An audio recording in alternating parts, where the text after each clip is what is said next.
BMW 502 গাড়িটার উপর ceramic coating করার জন্য। তো এই গাড়িটা কয়েক বছর বয়স গাড়িটা হয়ে গেছে। তো গাড়িটার বডিটা এই ধরনের ক্র্যাচেসগুলো পুরো বডিটাতে ড্যামেজ হয়ে গেছে। মানে গাড়ির এটা একটা পার্পল কালারের গাড়ি, কিন্তু গাড়ির টপ কোটটা মানে পেন্টের টপ কোটটা ফুল ড্যামেজ হয়ে গেছে।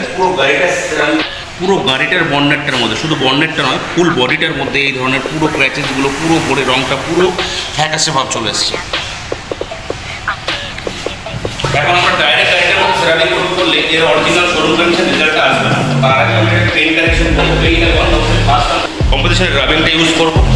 এরপরে সেরামিক কোটিংয়ের একটা সেকেন্ড পার্ট আছে, যেটা আমাদের এটাও একটা রাবিং, মিল্কি রাবিং। এই দুটো রাবিংয়ের পলিশিং প্রসেস কমপ্লিট করার পর একটা কম্পাউন্ডের আমরা পলিশিং প্রসেস করবো। একটি আমাদের টোটাল রাবিংয়ের প্রসেস শেষ হয়ে গেছে। তো রাবিংয়ের জন্য আমরা এই প্যাডটা ইউজ করেছিলাম। তো এখন আমরা যেহেতু এর মধ্যে আমরা প্রিমিয়াম ব্যাক্সটা অ্যাপ্লাই করছি, তো ব্যাক্সের জন্য আমরা এই প্যাডটা ইউজ করবো সব।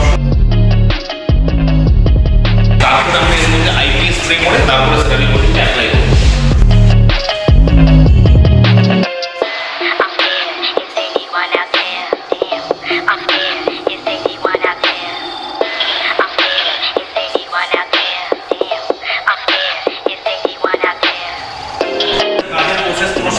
তো আমরা ফার্স্ট প্রথমত দেখেছিলাম যে গাড়িটার মধ্যে বন্যাটার মধ্যে কীরকম ধরনের ফরমার্কসগুলো ছিল, কীরকম ধরনের দাগগুলো ছিল।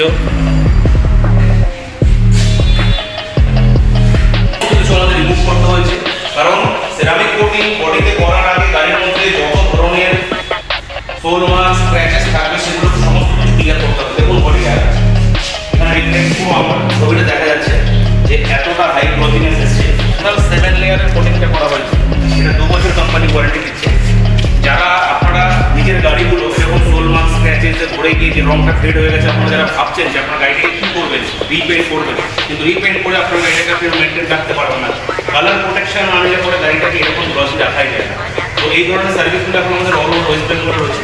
তো এই ধরনের সার্ভিসগুলো আপনার কাছে নেওয়ার জন্য অবশ্যই